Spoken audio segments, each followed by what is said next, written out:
জলছবি রিসর্টে check in করে আমাদের ওয়েলকাম করা হলো ওয়েলকাম ড্রিঙ্কস দিয়ে। আমরা চেক ইন করে গেছি জলছবি রিসর্ট মুর্শিদাবাদ। এই যে পিছনে যেটা দেখছো এটা হচ্ছে রিসর্টটা, আর পাশে হুগলি রিভার। খুবই সুন্দর জায়গাটা, খুবই সুন্দর।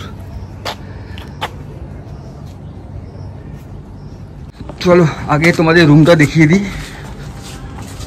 এটা সুন্দর বারান্দা, এখানে সন্ধ্যেবেলা বসলাম আর বারান্দার থেকে সুন্দর ভিউ দেখা যায়। সামনে নদী, হুগলি নদী, বড় লন, আর ওই পাশটা পার্ক আছে, সেটা পরে দেখাচ্ছি আমি। চলো মামা গেটটা খোলো। এটা ঢুকছি ঘরের মধ্যে। এটা হচ্ছে রুম, বিশাল বড় একটা রুম। রুমের মধ্যে এখানে টেবিল চেয়ার পাতা আছে, নাইট ল্যাম্প, একটা বড় কিং সাইজ বেড এখানে। হ্যাঁ, ওখানে চেয়ার আছে বসার জায়গা, টি টেবিল, এখানে টিভি, এখানে এসি। এখানে একটা বড় স্পেস আছে চেঞ্জিং রুমের মতো। আর এখানে একটা ফ্রিজ, মিনি ফ্রিজ। আচ্ছা, এখানে একটা ছোট একটা ডোয়ার মতো করা আছে। আর এখানে সব চায়ের সরঞ্জাম রাখা। এখানে একটা বড় কাবার্ড। ও বাবা, বিশাল বড় স্পেস। এটা কি আছে? আচ্ছা ডায়েরি, আচ্ছা না ডায়েরি, ডিকশনারি। ডিকশনারি রাখা আছে এখানে। ও ডিকশনারি না, এটা হচ্ছে লকার। এটা কি খুলবে? বাহ, এটা দেখে মনে হচ্ছে লকার, বাট দেখে মনে হচ্ছে আমি তাই ভাবলাম এখানে ডায়েরি কেন, এই যে ডিকশনারি এখানে কেন রেখেছে এখানে। এর মধ্যে আমরা পয়সা রাখতে পারি। বাহ, সুন্দর। আর এখানে একটা জানলা রাখা আছে। এই যে এখানে একটা জানলা আছে। আচ্ছা, এখানে হেড ড্রায়ারও আছে। এই হেডে না নিয়ে পারতাম, এখানে হেড ড্রায়ার রাখাই আছে। একটা বড় আয়না। আর এটা হচ্ছে ওয়াশরুম, অনেক বড়। এটা বিশাল বড় একটা ওয়াশরুম। এখানে স্নানের জায়গা আলাদা করা আছে। এখানে গিজার, একটা বিশাল বড় আয়না, বেসিন, আর এখানে প্যান। এখানেও একটা ফোন রাখা আছে। এখানে বসে যদি মনে পড়লো অর্ডার দিতে হবে, বসে বসে এখানে অর্ডার দিতে পারো। চলো, এখানে জল দিয়ে দিয়েছে। আর এখানেও আছে একটা ফোন। খুব সুন্দর, খুব সুন্দর ঘরটা, খুব স্পেসিয়াস না মামা? বিশাল বড় ঘর।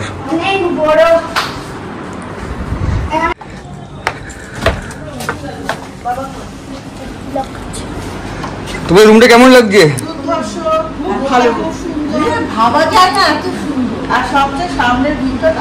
সামনে সত্যি খুবই সুন্দর, আর এত বড় স্পেস, বিশাল বড় স্পেস ঘরে।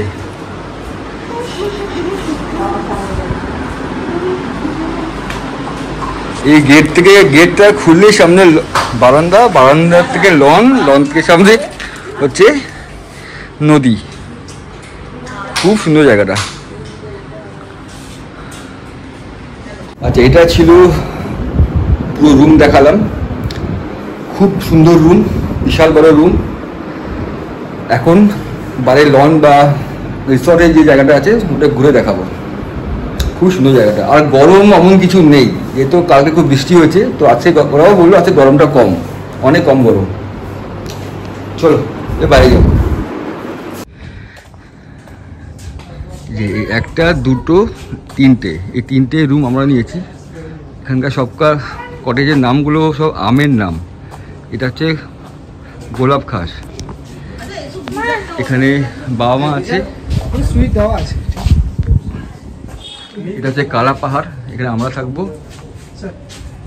আর এটা হচ্ছে ভবানী, এখানে আমার শাশুড়ি থাকবে।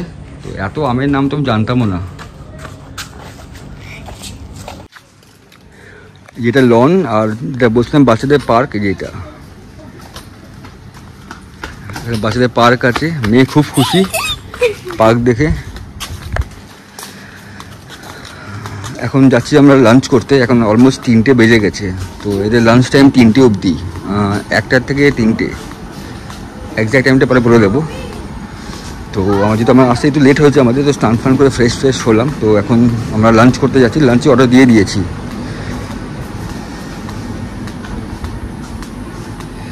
এই যে ক্যাম্পাসটা, ওটা হচ্ছে এন্ট্রেন্স, ওখান থেকে এসছি আমরা, গাড়ি এদিকে পার্ক করা। এটা রিসেপশন, আর এটা হচ্ছে রেস্টুরেন্ট।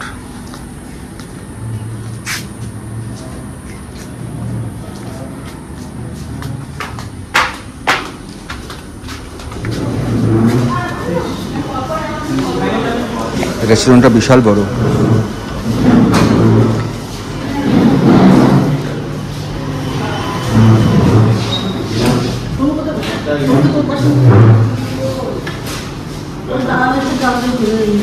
বাবাকে নিয়ে আসছে।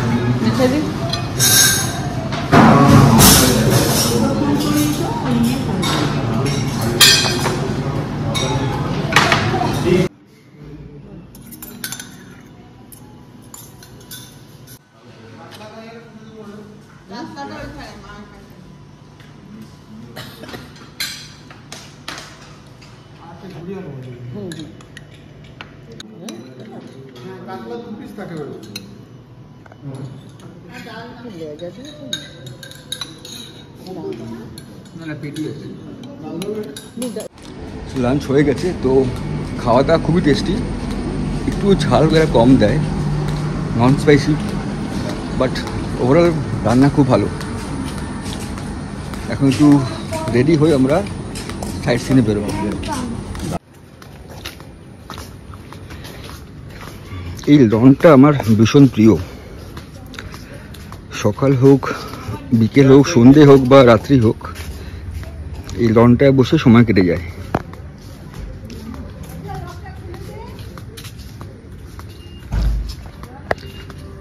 আর এটা হচ্ছে হুগলি নদী।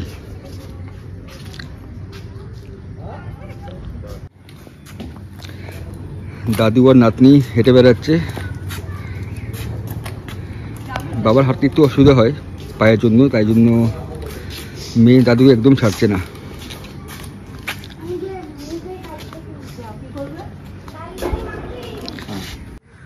হুগলি নদীর ধারে একটা অপূর্ব রিসর্ট, নাম জলছবি।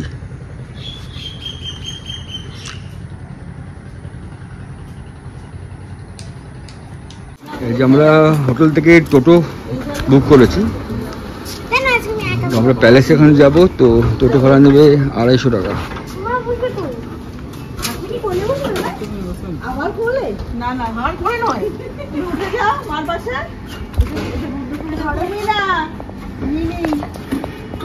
বলছি কি তুমি মাঝখানে বসো না, তোমার একদিকে আমি বসে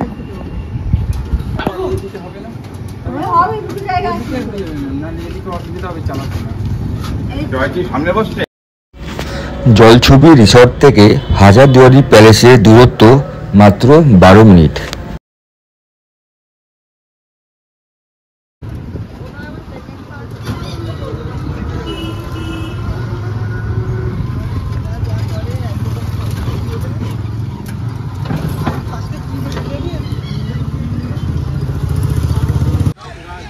আচ্ছা, আমরা প্যালেসে এসে গেছি। এখানে এন্ট্রি ফি হচ্ছে আপনার অ্যাবভ 15 ইয়ার্স হচ্ছে 25 টাকা পার পার্সন। আর যদি আপনি আধার কার্ড জমা দেন তাহলে একটা হুইল চেয়ারের ব্যবস্থা হতে পারে যদি কোনো অসুবিধা হয়। যদি কেউ বয়স্ক লোক থাকে যারা হাঁটতে পারে না, তো তার জন্য হুইল চেয়ার অ্যাভেলেবেল আছে, তার জন্য কোনো পে কিছু করতে হয় না, শুধু আধার কার্ডটা জমা নিতে হয়। হুইল চেয়ার হয়ে গেলেও আধার কার্ড ফেরত দিয়ে দেবে।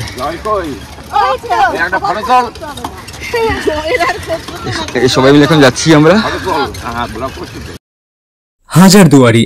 আমরা সকলেই জানি যে এই নাম মূলত এর 1000টি দরজার কারণে রাখা হয়েছে, কিন্তু জানেন কি শুধুমাত্র কয়েকশো দরজা হলেই যেখানে হয়ে যেত, সেই কাজ সম্পূর্ণ করতে 1000টি দরজা কেন বানানো হয়েছিল? আর এই 1000টি দরজার মধ্যেও 100টি দরজা ছিল নকল, মাত্র 9টি দরজায় আসল বানানো হয়েছিল। কিন্তু কেন? আর সব থেকে গুরুত্বপূর্ণ এই বিল্ডিংটিকে 1824 সালে মানে আজ থেকে প্রায় 200 বছর আগে প্রচুর টাকা খরচ করে ঠিক কি কাজের জন্য তৈরি করা হয়েছিল। আর বলা হয় এই হাজারদুয়ারিতে এমন একটি আয়না এখনো রাখা আছে যাতে একজন ব্যক্তির মাথা নয় কেবল শরীর দেখা যায়। এটা আসলেই কি এখনো প্রাসাদে রয়েছে? আসুন আজকের এই ভিডিওতে জেনে নেওয়া যাক এই সমস্ত প্রশ্নের উত্তর। সবার প্রথমেই কথা বলা যাক যে হাজারদুয়ারিতে 1000টি দরজা আসলে ঠিক কেন বানানো হয়েছিল। তবে তার আগে ছোট্ট করে এর ইতিহাসে একবার নজর দেওয়া যাক। 1823 সালে পশ্চিমবঙ্গের মুর্শিদাবাদ জেলায় গঙ্গা নদীর তীরে এই প্রাসাদটির নির্মাণের কাজ শুরু হয়। প্রায় 16,50,000 স্বর্ণমুদ্রা ব্যয় করে এই রাজপ্রাসাদটিকে তৈরি করা হয়েছিল। অধিকাংশ মানুষই মনে করেন যে এই হাজারদুয়ারি রাজপ্রাসাদটি নাকি সিরাজদৌল্লা তৈরি করেছেন। তবে এই কথা একেবারেই ভুল। সিরাজদৌল্লার মৃত্যুর 72 বছর পরে তৈরি করা হয়েছিল এই প্রাসাদটিকে। 1829 সাল নাগাদ নবাব হুমায়ুন জা এই প্রাসাদ নির্মাণের কাজ শুরু করেন।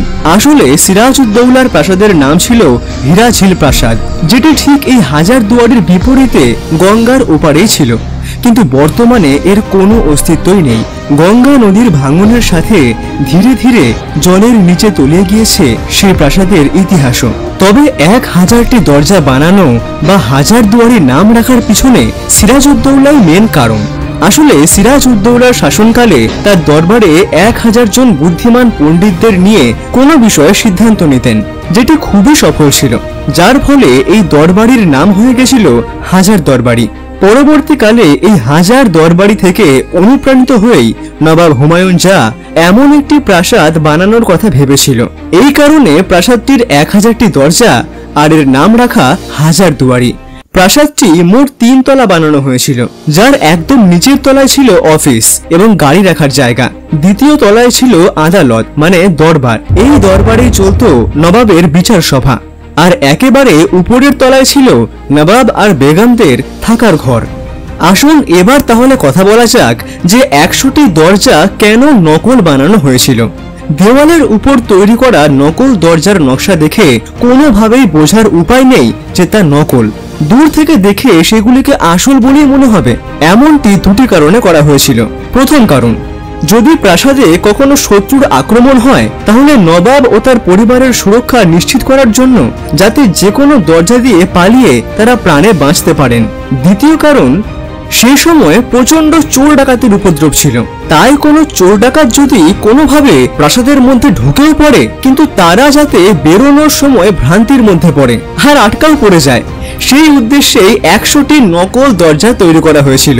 কিন্তু সেই যুগে এই হাজারদুয়ারি প্রাসাদের ভেতরের দৃশ্য ঠিক কেমন ছিল? প্রবেশ করার সাথে সাথেই আপনি দেখতে পারবেন দুটি গাড়ি, একটি ঘোড়ার গাড়ি এবং একটি উটের গাড়ি। চারিদিকে পর্দা দেওয়া ঘোড়ার গাড়িটি ব্যবহার করা হতো বিশেষ করে মেয়েদের জন্য। অন্যদিকে খোলা উটের গাড়ি ব্যবহার করা হতো পুরুষদের যাতায়াতের জন্য। প্রাসাদের ভিতরের ঘরে রাখা আছে অদ্ভুত একটি আয়না। কেন অদ্ভুত? আসলে এই আয়নার সামনে দাঁড়ালে কোনো মানুষের মাথা বাদে সমস্ত শরীর দেখা যাবে। এই বিষয়টি একটি রহস্যের থেকে কোনো অংশেই কম নয়।